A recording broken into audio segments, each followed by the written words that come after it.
question right here in purple.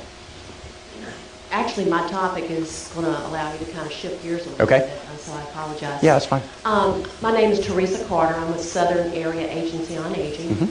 I'd be very interested in hearing your thoughts and plans for the next couple of years. Sure. With respect to addressing the needs of our older population, especially frail older Virginians.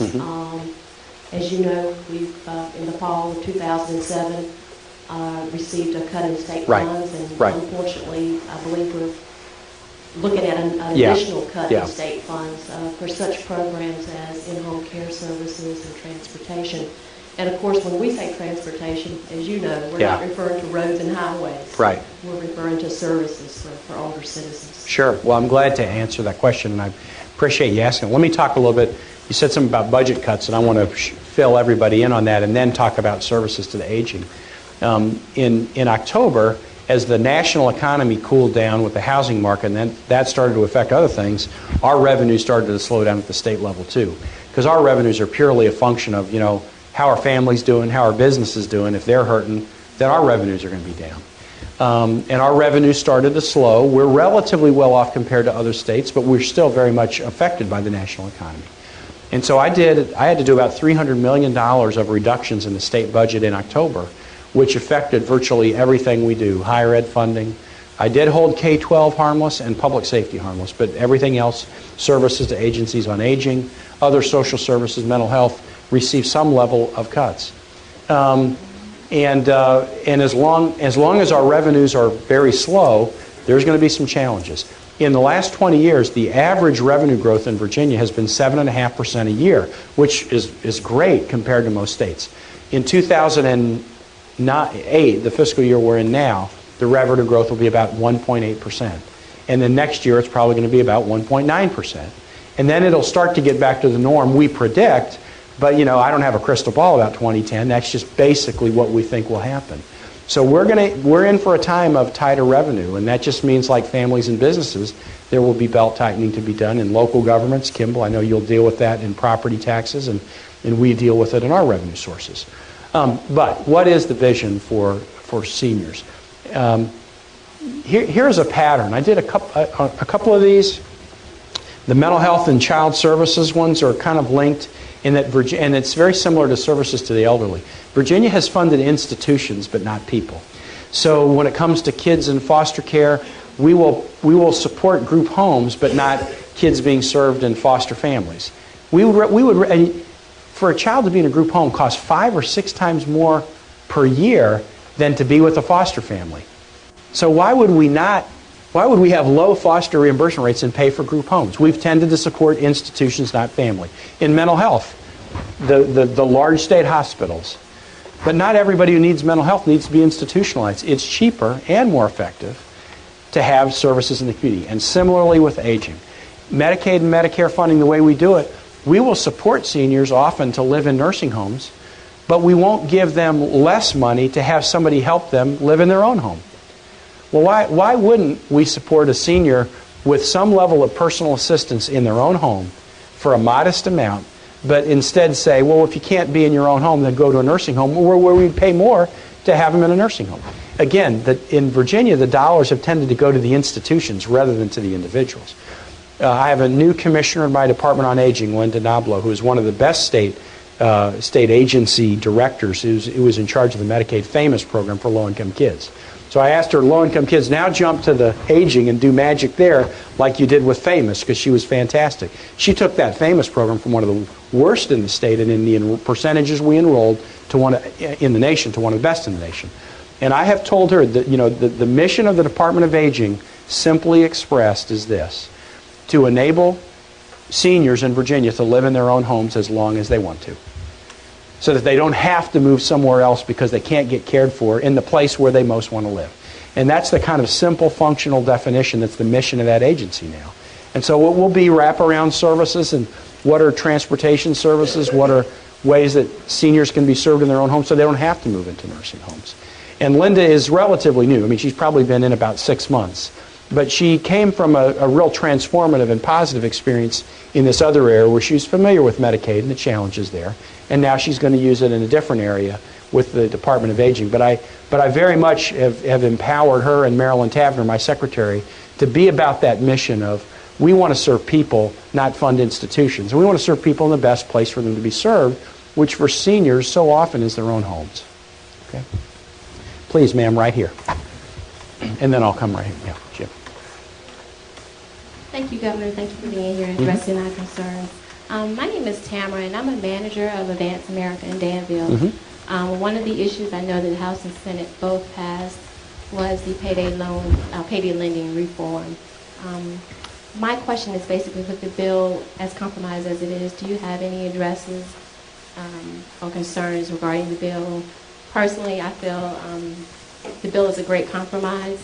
I would love to see more of a consumer lending, credit counseling attachment to that, but that's just my thought. Do you have any thoughts on this bill as it is? And it's Tamara? Yes, it is. Tamara, I talked a little bit about it, but let me just go a little deeper into it.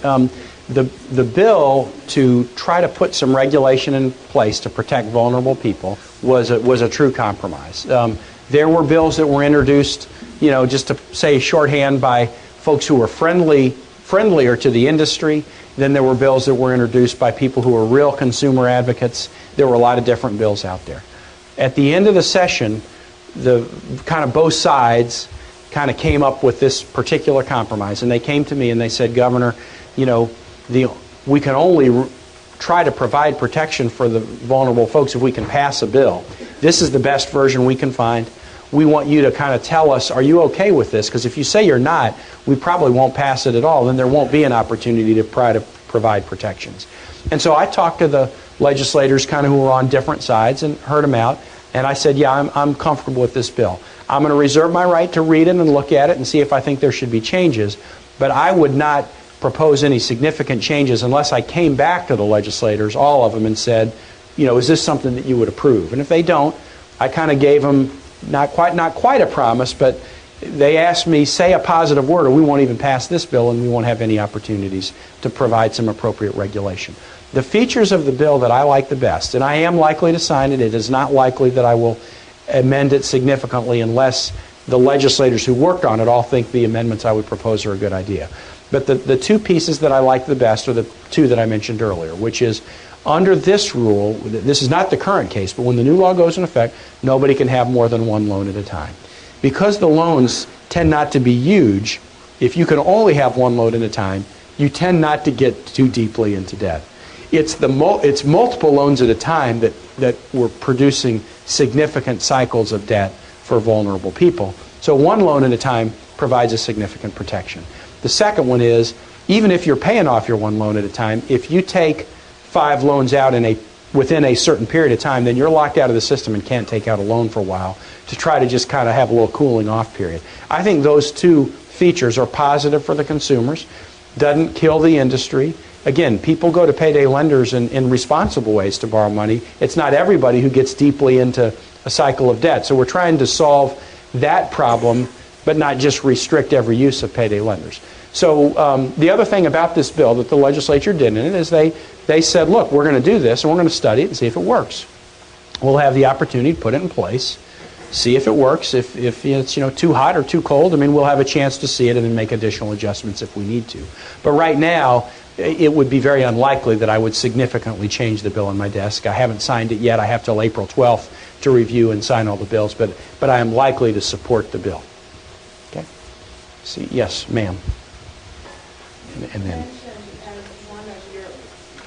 My name is Martha. You mentioned as one of your initiatives that didn't quite make it the idea of getting the issue of redistricting into a nonpartisan, non-legislative body.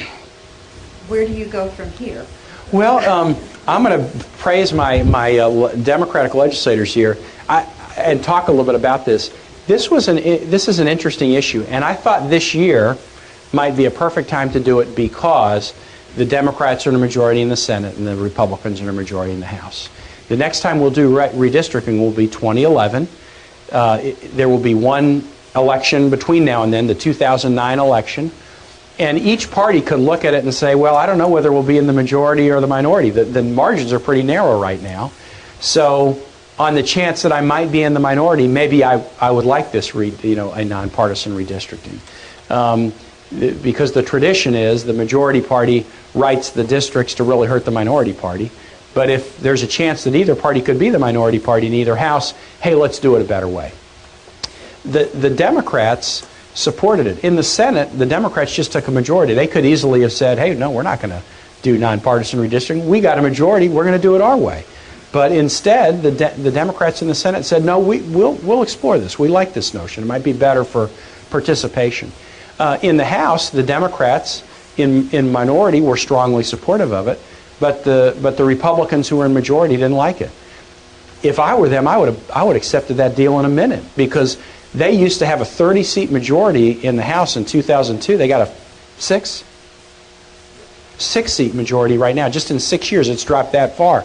They ought to see which way the wind is blowing, and they ought to get on board with this before they're in a minority, and then suddenly, well, we're not going to talk about nonpartisan anymore. We're going to do it our way. So I was surprised that they did not look at the direction the wind was blowing and kind of get on board with it this year. This is one of those perennials, a legislative bill that gets introduced year in, year out, always gets a few more votes. The fact that it passed the Senate by such a good margin this year, that was a very positive thing. I learned when I was in City Council and Mayor of Richmond, I seldom got anything important done the first time I asked for it. I often had to pitch it 2 or 3 times to get it passed. And so this is one that's going to come back. The states that do it, I think, have great success in creating competition. That's ultimately the goal. When you let districts be drawn by the parties in power, they often try to protect their own seats, and then they end up kind of protecting the other guy's seats too, and then there's not meaningful competition in a lot of districts. And whether you're Democrat, Republican, or Independent, competition is, a good thing, should be encouraged, I think. So we'll keep trying on that one. I got time for maybe one more, and I got time for 3 more. So I'm going to go 1, 2, 3 is what I'm going to do right here, Jim. Mm-hmm. Jim Adams, chairman of the Henry County Board of Supervisors, for those of you who not. First of all, thank you for your commitment to this area. We consider you a friend to our area. Well, thank you for holding this meeting here. You bet. Absolutely. I remember 6 years ago, your first visit to the area as Lieutenant Governor, and it was a commitment to the workforce and the BEC and the opening of the one-stop center that was needed at the time in Ridgeway. I was there, one of my first photo ops, and I was, every time you come to town, you make me look good. January 8th, I'll never forget, RTI was announced. That is probably the most significant announcement to come to this area, and has so much potential in being the largest taxpayer, public utility users, and the commitment that you, the VEDP staff, has made, working with our local economic development group, Marcus here, and we thank you so much for that. We also, as you had mentioned earlier, I'd like to thank you for your commitment and continued commitment to the New College Institute. We know that that is going to be one of the economic engines in this area in our road to prosperity. And we'd like to thank you and the Senator Reynolds and Delegate Armstrong, as well as others, for your commitment to I-73 and 58. They are so important to this area, and we ask that you continue to work diligently to come to a funding conclusion for the transportation needs of this area. We know that that is probably as significant as anything that we can do in this area. And last but not least, the funding cuts this year are going to have a local impact of about $400,000. That's on the grassroots level. The toughest decisions are going to have to be made. Cutting services, cutting staff, just cutting and belt tightening. And we're already seeing almost no revenue growth. So we're asking for any help that you can give to the localities. Again, thank you for being here. Thank you, Jim. And good points. Well, that RTI announcement was a really big deal, and I think that it will attract some other related investments You know, it's interesting. We did a Rolls-Royce announcement in Prince George building aircraft engines. RTI supplies Rolls-Royce. They locate here. There are other Rolls-Royce suppliers that are looking. In fact, I'm going to go meet with a bunch of Rolls-Royce suppliers. VEDP folks met with them recently who are looking at Virginia because of the Rolls-Royce presence in Prince George. So some of these things kind of build on each other, and I think that RTI announcement could be a harbinger of some things to come. There are some other deals that we're working on together that we hope can happen. I will always, in my economic development activities, pay special attention to Southside and Southwest Virginia because that's what I ought to do, and I will. But thank you for your service, and I hadn't thought about that VEC back in '02 for some time, but I'm glad that you reminded me of it. So I had two guys sitting essentially next to each other. In fact, one local law enforcement officer. Yeah. Thank you. I'm Sheriff Perry, and I want to say first and foremost, thank you to your office through our recent times of trouble, our rebuilding. Absolutely. And yourself showed great concern and assistance, and especially DCJS. We received much assistance. Great. And we are thankful for everything. And too, as Jim Adams, the chairman of the Board of Supervisors for the locality here, we just want to ask what the considerations could be in preparing for our budget. We sat down with our county administrator and we faced reality of cuts. We planned, but it has come to the realization that some of the final cut will have to be done through the loss of positions to the constitutional offices, and we at the sheriff's office will suffer some of these losses. Unfortunately, it will have a negative impact on the services we can provide, and what considerations can come forward for the upcoming budget to hopefully put those back. Well, I have a budget on my desk that I still have, a couple of weeks to make some adjustments on, but it is all premised on how much revenue do we have. And I mentioned, for example, that this year about 1.8% revenue increase, next year 1.9%. Almost all of that revenue, really more than all of it, gets eaten up with the normal increases in education costs, some jail and prison costs, and Medicaid costs. And so that means that we've had to be pretty strategic in then finding other savings, including savings in the checks that we write to local government. So 49% of the state budget, the discretionary budget, is dollars that Virginia collects in state taxes and then just writes checks back out to local governments. The size of those checks to local governments increased pretty dramatically in this two-year budget over the last two-year budget, but largely because of the increases in the K-12 education account. So we are asking local government, cities and counties, at their own discretion, to find some savings in some of the other line items because of that $1.2 billion increase to local governments for schools, which we put as the top priority. And that will create some challenges. We recognize that. But I've already done one round of cuts in state agencies, and now I'm doing a second round of cuts in state agencies, and we could not trim the state budget back by leaving the 49% to local governments untouched. There was just no way to make the budget balance without touching local governments to some degree. Now the percentage of reduction for local governments will be significantly less than what the state agencies have had to bear. So I wish I could give you a sunnier answer, Sheriff, than that. The only thing I can tell you is that I was a former local elected official. I know what it's like to be in local office. And I watch very carefully, and I try to make sure that the cuts are balanced and that we take more of them on the state side than we ask the locals to take. But with 49% of our budget being payments to localities, we cannot leave that portion of the budget untouched as we're trying to tighten the belt. Now, obviously, as our revenues improve, and again, I'm an optimist about the Virginia economy because we've got a strong education system, we've got global connections, we continue to do a pretty good job on converting economic development prospects to getting folks to come here. So I think we're going to do okay. As the national economy starts to improve, we'll grow out of it quicker than most, and there will be revenues to start to increase what we do for these local priorities. But we're just going through I view it as a short-term challenge right now where everybody's tightening the belt, and that doesn't make it easy, but we're kind of all in this together. Thanks, Sheriff. And then right here, last question. My voice starts to run out after about an hour, so I hope you'll forgive me on that. Never needed a mic before, so I won't use it. And it's always tough to follow the sheriff. My name's Jason. I'm a city resident, and I want to shift gears in another direction. Okay. A hot, touchy topic. With the tragedy of Virginia Tech, gun control has become a major issue. Right. Can you tell us and me where you stand on concealed weapon permits? And touch a little bit on, I think it's Senate Bill 476, which was passed in the Senate and the House, but you were opposed. I vetoed, sure. Can you touch that a little bit? Yeah, glad to. As I've been governor 2 years, and I've dealt with a number of different bills in my time as governor on concealed weapons. So, for example, I have expanded some of the concealed weapons rules in Virginia dealing with reciprocity with other states that have concealed carries, so trying to make it a little more standard.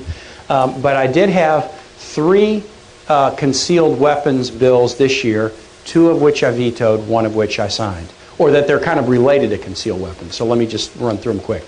The first one was a bill that would allow individuals in ways not currently allowed to conceal weapons in their vehicles. Law enforcement officials last year, that bill passed last year and I vetoed it. State police and other law enforcement officials said, we don't like that bill because we're stopping folks on the road a lot. Having concealed weapons in vehicles makes us very nervous. And again this year, there were some significant concerns about that bill expressed by law enforcement officials, and so I vetoed that bill. The second bill was a bill to allow concealed carry of weapons into bars and restaurants that serve alcohol. In Virginia, the law has been you can carry a concealed into a restaurant that does not serve alcohol. But if there's an ABC license, the judgment has been we don't like the mix of guns and alcohol, so don't conceal carry into restaurants where alcohol is served. A bill passed this year to allow concealed carry with some conditions into restaurants where alcohol is served. And again, I went to my law enforcement community and talked to the ABC officers who do a lot of enforcement in facilities with ABC licenses, the Association of Chiefs of Police of the Commonwealth, and my own Secretary of Public Safety, who is a state trooper for 14 years, said, we do not think this is a good thing for public safety standpoint. So I vetoed that bill. There was a third bill that allowed Commonwealth's attorneys, law enforcement officials, not sworn law enforcement, but law enforcement officials, to do concealed carry more easily than in the past. I signed that bill because we allow law enforcement personnel to do things with weapons, sometimes have some additional rights and responsibilities that others don't have, and I thought in that instance that was a bill I should sign. Some have said, well, Governor, that's not a good thing because then you're allowing Commonwealth's attorneys to carry the weapons into restaurants, and you said others couldn't. The particular provision dealing with Commonwealth's attorneys did not allow, it allows them to conceal carry easier than the norm, but it does not allow them to conceal carry into restaurants. And so in each of these bills, I try to look at what my law enforcement community thinks, kind of what I think is the right balance, and so I expanded the concealed carry in the one circumstance dealing with Commonwealth's attorneys, and I vetoed the 2 other bills. All right, well listen, let me just say in conclusion, you guys are all busy, plenty you could do. I appreciate the fact that you came out. These students came out in spring break. I mean, this is very unusual. But it's great to be back, and I look forward to coming here often and continue to work with you. Thanks. I like that, John. Thanks.